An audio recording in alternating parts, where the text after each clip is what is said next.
Assalamu alaikum. Everybody, how are you? Hope you are keeping well by the graces of Almighty Allah. This is Firoz Ahmed, English lecturer.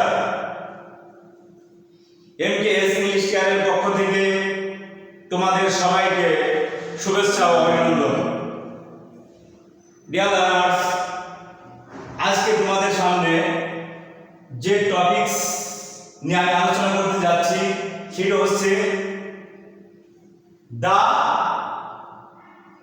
নাকি দি। এখন আমরা সাধারণত এই দা আর দি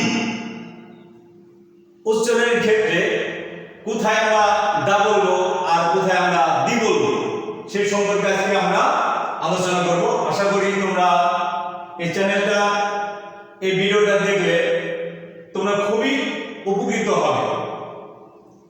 দেখো dear learners, এখানে দা সাধারণত এটি আর্টিকেল অর্থাৎ, এবং যদি বলা হয় এটা কোন পার্সন স্পিচ তাহলে আমরা বলতে পারি এটা অ্যাডজেক্টিভের অন্তর্গত। যাই হোক, আমরা দা কোথায় হবে আর দি কোথায় হবে। এখন ডিয়ার লার্নার্স, আমরা জানি অ্যান্ট মানে পিঁপড়া, হর্স। অ্যান্ট একটা ওয়ার্ড, হর্স একটা ওয়ার্ড, শব্দ। এখন ডিয়ার লার্নার্স, আমাদের এর আগে ভয়েল সম্পর্কে জানতে হবে যে আমাদের ভয়েল কয়টি। ভয়েল কয়টি? ভয়েল মূলত পাঁচটি পিওর ভয়েল, সেটা হচ্ছে এ, ই, আই, ও, ইউ, এবং আরো দুটি ভয়েল আছে, সেটা হচ্ছে ডব্লিউ আর হচ্ছে ওয়াই।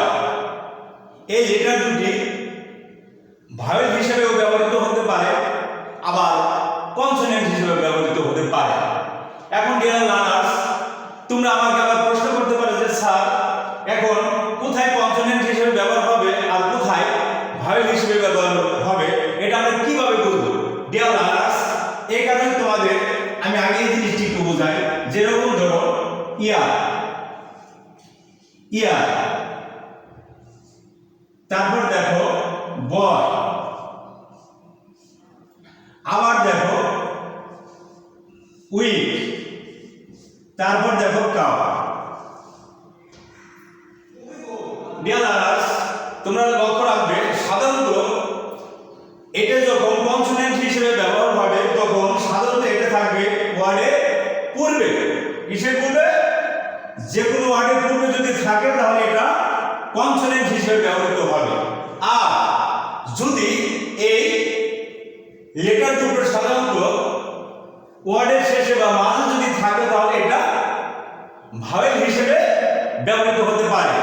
এই জন্য একে বলা হয় যে এই দুটি বর্ণকে বলা হয় সেমি ভাওয়েল, মানে অর্ধ স্বরবর্ণ।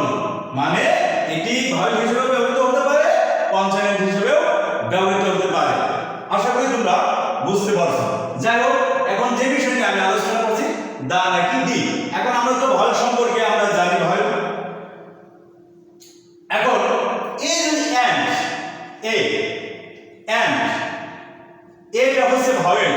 মনে রাখবে ডিয়ার লার্নার্স, সাধারণত অ্যান্ড যদি কোনো ওয়ার্ডের পূর্বে ভাওয়েল থাকে তাহলে সেই ক্ষেত্রে টি এইচ ই এর উচ্চারণ হবে